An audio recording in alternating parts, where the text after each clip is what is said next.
You know, I tried to find some good games from the early 80s and early 90s. It's like what Angry Joe says, they done leaped it up.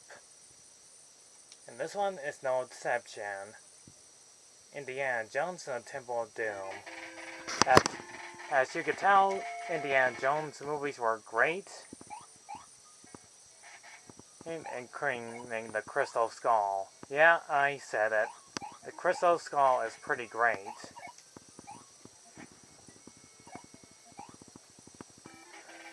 Unlike pretty much most games based off movies, there's always had to be a bad idea. Yeah, this game existed. It just had people's timing. And, and everybody knows they already talked about this game to death already. We already know it's bad. It sucks. And all you do is... In this game, it's to rescue children that were slaves, just like in the movie Temple of Doom.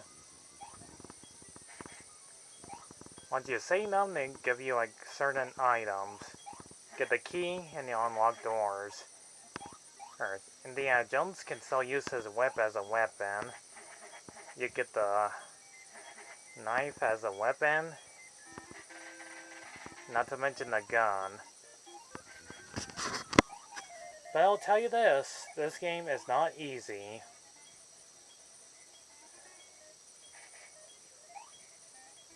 And with poor graphics, even though this game came out so long ago in 1988, the backgrounds will look almost exactly the same.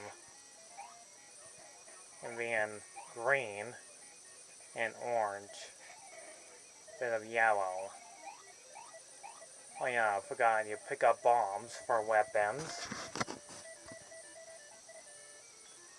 Even moving parallel conveyor belts out, running line cards, which you have to avoid, or you'll end up in the next room, and you have to start all over again, avoiding dropping boulders, and avoiding enemies like these guys, little spiders, and the evil villain, which I've got his name since it's been a long time since I watched the movie. He's just a skull guy. Oh, if you look at the very top at the time limit, when it reaches down to 0, if you take too long, he'll show up and rip your heart out. Just like in the movie. He's pretty much the most disturbing, most nightmare-fueled villain you've ever seen in an Indiana Jones film from the 1980s. Those of you who already watched the movie, it's pretty scary. Very at times and downright comic relief. But unfortunately in this game, the short round kid is nowhere to be seen, or that annoying woman named Lily is not in this game. Okay, probably towards the very end of the game. There's just not much else to say about this game. This is all you do in this game is just rescue kids and get to the very end of the level. I mean waves, they're called in this game. It's not that memorable. It's kind of dull at times. But at least they got the Indiana Jones theme, which they only play for like a few seconds. But then again, this is from the 80s. These, and I like how they put the word Indiana Jones Temple of Doom.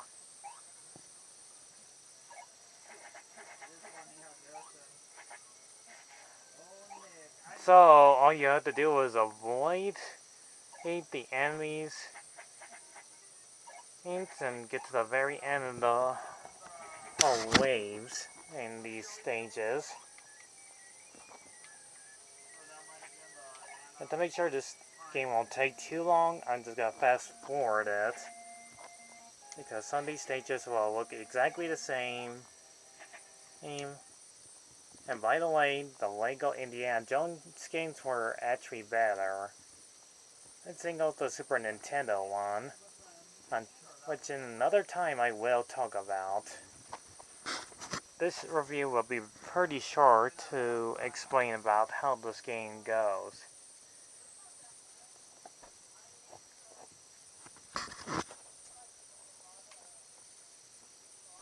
So I'll just get to the very end right now. Because I'd rather be talking about something else. Probably another interesting game that doesn't suck badly.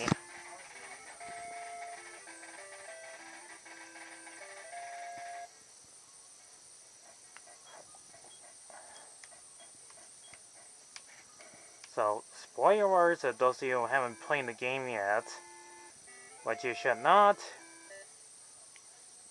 and then good for you. Here's the final stage of the game. You get to the main bridge, just like in the movie. White arrows are trying to hurt you, and there's our main characters at the end. And yeah, this is all you get. And I forgot to mention, to select these items, you have to hit the select button, and then you have to use them as quickly as possible, or the enemies will get you and you die. And not to mention, I forgot to say, his head will still be there, or when he dies or falls into lava. That's pretty much the whole game in a nutshell. Because there's just not much else to talk about. This is all you do to pass the time for like probably a whole hour. But if you want to fast forward this, you can easily beat this game in less than a half hour. So disappointingly, I give this game on how much this game is not really the best one based on the film. Low grading of 3 out of 10. A very below average game. Dull at times, and try to get enough lines, all that kind of cliche of games. So do yourself a favor and avoid this at all costs.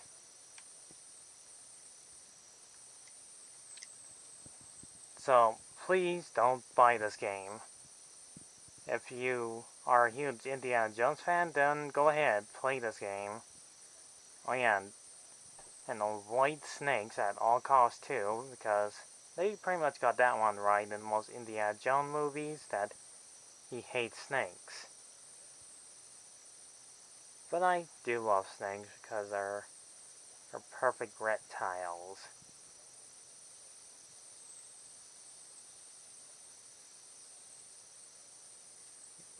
Those of you that watch a movie, the story plus them just saving the children. That's basically it.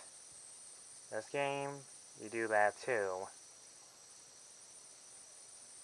Are there any characters to say about these ones?